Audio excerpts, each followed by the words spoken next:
How's it, guys? I'm just doing a bit of a walkthrough for you guys just to see or to show you guys and tell you guys exactly what's sort of happening in the overview of this game, Red Dead Online. It's really well done. It feels so much like an MMO, and yet it still feels like a lot like the single player mode. You can see here on the map that I'm sort of looking for these side quests, and there's little orange things with a person on it that I just clicked on there. That would be a side quest that I would go to. So I called my horse, and you would be able to follow the little red line on the map there. It'll eventually show you where to go, and if you hold down V, it'll actually take you there, not instantly, but it'll set you up in a cinematic mode where you'll end up sort of riding there yourself. So once you arrive at the camp, what's nice is that it's kind of like Elder Scrolls Online. It really immerses you in each and every quest. You kind of feel like there's a story behind every single little quest. So like when you enter here, there's going to be like a little mini cinematic, and then the quest giver will come along, and then he'll give you the quest in a way that's just makes you feel like you're part of the story. And even though if it's like, oh, go collect a wagon, you still feel like, it's actually still immersive.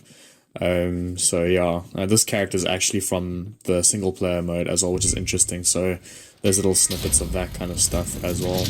So it says I have to go get a stagecoach. So I would go to the map, and I would try and find out where it is. As you can see on the map, it's actually moving. So I would have to go and try and find it whilst it's moving. And I did eventually get there. I had a couple of mishaps on my way there, but whilst I'm getting ready to take over this stage wagon, like I'll get my guns ready, I'll start drinking potions and stuff that allow me to be able to focus and so on. Because your health, like you don't have a lot of health in this game, like it's actually, you die quite easily in this game. So you see I've done the auto select. In the single player that is quite overpowered, but in the multiplayer PvE it's actually not as overpowered, and they've really done a lot of updates and stuff to make it not so overpowered. Like it doesn't last as long. Like as you can see here, I start to run out of it. And then eventually you have to just use auto aim, or you have to drink more potions to try and get it back up, or get the bar back up. So once I finally got what I needed, I got a package as well as this guy on the back of my horse. I headed back to the place. You have a timer, as you can see on the top, like you got to get there in a certain time. So it's not like you can take your time. But you can see on the top right there, it says wanted, dead or alive. And you can see on the map there's like a red section there. Basically what's happening is that I am wanted for something, and I realized I didn't actually have to get this guy from the station wagon that I'm busy holding here, and there was a guy on the map who's now busy questioning like what the hell's going on. I dropped that guy and I ran, and then that guy was like, wow, that's a kidnapping. So I had to run away from that guy because he was trying to question me.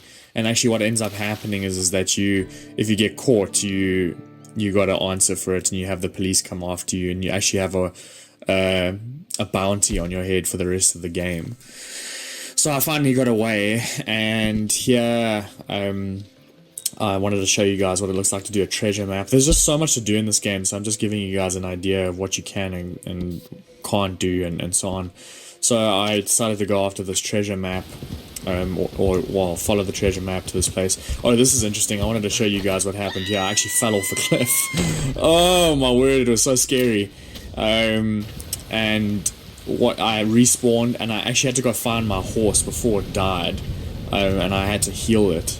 Thankfully the horse didn't die, because it's such a mission to get another horse. You actually have to go and either buy another horse or try and rope a wild horse, which is quite insane. So I eventually got to the horse, and I managed to revive it. Interestingly though, remember I was telling you guys about how you have to have such a close relationship with your horse. The horse didn't trust me, obviously, because I led it off a cliff. So I had to try and gain its trust again. And so I was trying to calm it down, and so yeah, anyway, I kind of ran after it. I'll let you watch that for a bit here without me talking.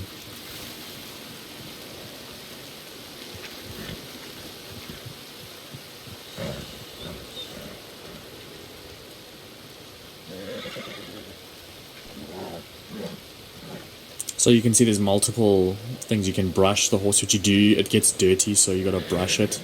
Otherwise it gets sick and stuff. And then you can feed it, pat it, and you gotta buy horse food and all sorts of things, and you gotta fix its horseshoes and all sorts of things. So you really gotta have a close relationship with your horse. This is I've spent forever trying to find the treasure, but I wanted to show you this. I got to rank 10, and this is what it looks like when you upgrade or when you level up. You get to add new cards, which are kind of like abilities. And you can see if you read here, it tells you what the different cards do. And other side, you get this one where if I'm on a horse, I do more damage. And so I put this into my card slot, and now when I'm on my horse, I'll do a lot more damage. I eventually found this thing. I spent about 45 minutes trying to find the treasure. Yo, what a beast. Yeah, and treasures are all different things, often gold bars, which you need. It's very hard to get gold in this game. It's easy to get money, but not gold. And so this little gold bar also had a lot of other stuff. You can see in the top there that I got a little bit more gold as well as dollars, and then a bunch of other stuff like ammo and cigarettes and so on. Here is like a random thing. I found a telegram in my satchel, and I didn't realize it had a quest attached to it. So there are a number of quests that I had that I chose to do. So I clicked on this one here. And it took me on like a thing where I had to escort a wagon and so on. I wanted to show you guys this, but it was actually such an interesting quest. But anyway, I'll leave this kind of stuff to you guys if you end up playing this. It was really good. Yeah, as an example of like the multiplayer, so you'll have guys running around on the map and stuff with you, but when you end up wanting to play against other players, or if you want to play with other players and like on a certain map and stuff, you can actually select a bunch of different game modes. Quite fun. I've played quite a lot of them. They're quite fun. And you go to like a loading screen here and you wait for the people to come in, and then like this one you got to kill a bunch of people in a certain amount of time. I was actually one of the only guys to actually kill. We got wrecked in this one, but I managed to kill at least one guy. Yeah, and there's a lot of fun. I really enjoy it. And yeah, it's just to show you, like, there's someone there running around on his horse, and they actually started a fight in this town, and you can see in the distance there's like a huge fight going on in there. So I wanted to get out of there as quickly as possible because I'm really low level. I didn't want to fight these guys. So this is what the fast travel looks like. You just select a place, and then you got to spend cash, end up going to the place. This is Strawberry, by the way. It's my favorite town in the whole game. But yeah, this is pretty much it. I hope this is comprehensive and detailed and helps you guys understand this game a little bit better.